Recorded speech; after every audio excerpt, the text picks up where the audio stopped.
Good morning students. आज का topic है आरबीएससी क्लास 12th। सब्जेक्ट होगा हिंदी। टॉपिक है पद विश्लेषण। डिस्क्रिप्शन है विकारी पदों का विश्लेषण। तो प्यारे विद्यार्थियों, आज अपन विकारी पद जो विशेषण है उसके बारे में अध्ययन करेंगे। कल के टॉपिक में अपने विकारी पद जो संज्ञा था उसके बारे में पढ़ा था। आज अपन विशेषण के बारे में पढ़ेंगे। तो संज्ञा या सर्वनाम शब्दों की विशेषता बताने वाले शब्दों को विशेषण कहते हैं। जैसे स्वच्छ जल, तो स्वच्छ जल में जो स्वच्छ है वो विशेषता बता रही है। जल यहाँ पे संज्ञा शब्द है और उस संज्ञा शब्द की विशेषता स्वच्छ शब्द बता रहा है, इसलिए स्वच्छ यहाँ पे विशेषण शब्द होगा। तो संज्ञा या सर्वनाम की विशेषता बताने वाले शब्दों को विशेषण कहा जाता है। आगे देखते हैं सब विशेषण के भेद कि विशेषण के निम्नलिखित 4 भेद होते हैं। मतलब विशेषण 4 प्रकार का होता है, जिनमें पहला है गुणवाचक विशेषण, सेकंड है संख्यावाचक विशेषण, थर्ड है परिमाणवाचक विशेषण और फोर्थ है संकेतवाचक विशेषण। तो इस प्रकार से ये 4 प्रकार के विशेषण के भेद हुए, जिनमें पहला है गुणवाचक विशेषण कि संज्ञा या सर्वनाम के गुण, रूप, रंग, आकार तथा दर्शाने वाले आदि का बोध कराने वाले शब्दों को गुणवाचक विशेषण कहते हैं। गुणवाचक विशेषण में किसी भी वस्तु के गुण, दोष, अवस्था, रूप, रंग, आकार का बोध होता है, उसे गुणवाचक विशेषण कहते हैं। जैसे सुंदर लड़की, बीमार स्त्री, काला सांप। तो इनमें विशेषण शब्द सुंदर, बीमार, काला ये संज्ञाओं की विशेषताएं बता रहे हैं। जैसे लड़की की विशेषता क्या सुंदर है, स्त्री की विशेषता क्या है कि वो बीमार है, और सांप की विशेषता है कि वो काला है। तो सुंदर, बीमार और काला इनकी विशेषता बचाने की वजह से इनको अपन विशेषण कहेंगे, और ये गुण को व्यक्त कर रहे हैं, गुण, रूप, रंग आदि को व्यक्त कर रहे हैं, इसलिए इसमें गुणवाचक विशेषण होगा। तो गुणवाचक विशेषण क्या होता है कि संज्ञा या सर्वनाम के गुण, रूप, रंग आदि का, आकार आदि का बोध कराने वाले जो विशेषण होता है उसको गुणवाचक विशेषण कहा जाता है। दूसरा है संख्यावाचक विशेषण। संज्ञा तथा सर्वनाम की संख्या को प्रकट करने वाले विशेषणों को संख्यावाचक विशेषण कहते हैं। मतलब संख्यावाचक विशेषण के द्वारा संज्ञा की जो संख्या होती है उसका बोध होता है। जैसे 5, पंच, पहला, लड़का। तो पंच और जो लड़का है उनकी संख्याओं को 5 और पहला व्यक्त कर रहा है, इसलिए 5 और पहला जो होगा वो संख्यावाचक विशेषण होगा। अब संख्यावाचक विशेषण के बाद में देखते हैं परिमाणवाचक विशेषण। किसी वस्तु की मात्रा, माप को व्यक्त करने वाले विशेषणों को परिमाणवाचक विशेषण कहते हैं। परिमाणवाचक विशेषण के द्वारा किसी भी वस्तु की मात्रा या माप का विशेषता बताई जाती है, उसको परिमाणवाचक विशेषण कहते हैं। जैसे थोड़ा पानी, 2 किलो आम।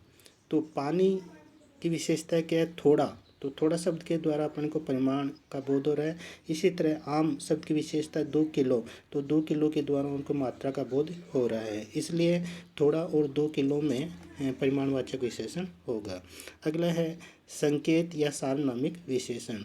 मतलब संकेतवाचक विशेषण को सार्वनामिक विशेषण भी कहा जाता है कि संज्ञा की ओर संकेत करने वाले सर्वनाम संकेतवाचक और जो सर्वनाम शब्द संज्ञा से पहले आकर उसकी विशेषता बताते हैं उसे सार्वनामिक विशेषण कहते हैं। सार्वनामिक विशेषण का मतलब होता है कि जो सर्वनाम शब्द संज्ञा से पहले आकर के फिर उस संज्ञा की विशेषता को बताते हैं, उन्हें सार्वनामिक विशेषण कहा जाता है। जैसे यह है बच्चा, यह बच्चा। तो बच्चा जो संज्ञा उससे पहले यह सर्वनाम आ रहा है और यह सर्वनाम फिर बच्चे की विशेषता को व्यक्त कर रहा है, इसलिए यह संकेत या सार्वनामिक विशेषण होगा। इसी तरह से कोई आदमी संज्ञा है और उसकी विशेषता कोई शब्द बता रहा है, इसलिए कोई और यह ये सार्वनामिक विशेषण होंगे। आगे देखते हैं विशेषण की अवस्थाएं हैं। विशेषण की 3 अवस्थाएं या 3 कोटियां होती हैं। जैसे मूलावस्था पहली, दूसरी उत्तरावस्था, तीसरी सूर्य, ये गलत लिखा गया है, इसके स्थान पर अपन उत्तमा अवस्था कहेंगे। उत्तमा अवस्था, उत्तमा उत्तमावस्था। तो ये मूलावस्था, उत्तरावस्था और उत्तमावस्था, ये 3 प्रकार की विशेषण की अवस्थाएं होती हैं। मूलावस्था का उदाहरण है सुंदर, उत्तरावस्था का उदाहरण है सुंदरतर और उत्तमावस्था का उदाहरण है सुंदरतम। इनके बारे में अध्ययन करेंगे।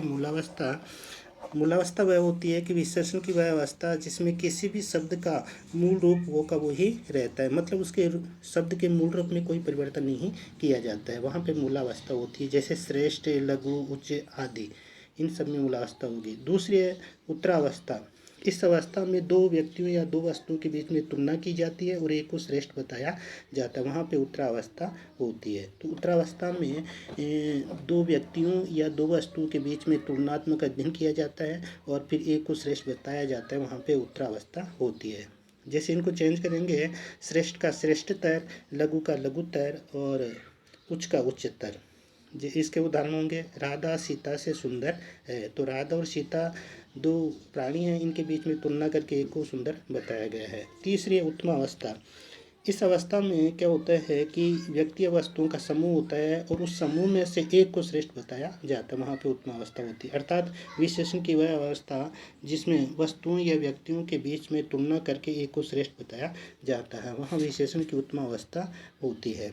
जैसे श्रेष्ठतम, लघुतम, उच्चतम, ये इनके चेंज कर दिए। आम सभी फलों का राजा होता है। तो आम सारे फलों का जो समूह है उसमें से आम को श्रेष्ठ बताया जा रहा है, इसलिए यहाँ पे उत्तमावस्था होगी। इस प्रकार से ये विशेषण की 3 अवस्थाएं हुई, मूलावस्था, उत्तरावस्था और उत्तमा अवस्था। अब देखते हैं विशेषण क्या होता है। जिस संज्ञा सर्वनाम की विशेषता बताई जाती है उसको विशेष्य कहते हैं। विशेष्य का मतलब होता है जिसकी विशेषता बताई जाती है वो विशेष्य होता है, और विशेष्य की जो विशेषता बताई जाती है वो विशेषण कहलाता है। जैसे अच्छा लड़का, तो लड़का जो शब्द है उसकी विशेषता बताई जा रही है, इसलिए लड़का को विशेष्य कहेंगे, और फिर लड़का विशेष्य की क्या विशेषता है कि वो अच्छा है, इसलिए विशेषण होगा। तो विशेष्य काला घोड़ा और अच्छा लड़का, इन दोनों में विशेष्य हुआ लड़का और घोड़ा, इन दोनों की विशेषता बताई जाए इसलिए विशेष्य हुआ। और अच्छा और काला ये विशेषणों की विशेषता है, इसलिए इनको विशेषण कहेंगे। इस प्रकार से ये विशेषण और विशेष्य में अंतर होगा कि जिसकी विशेषता बताई जाती है उसको विशेष्य कहते हैं, और फिर विशेष्य की जो विशेषता बताई जाती है उसको विशेषण कहते हैं। धन्यवाद।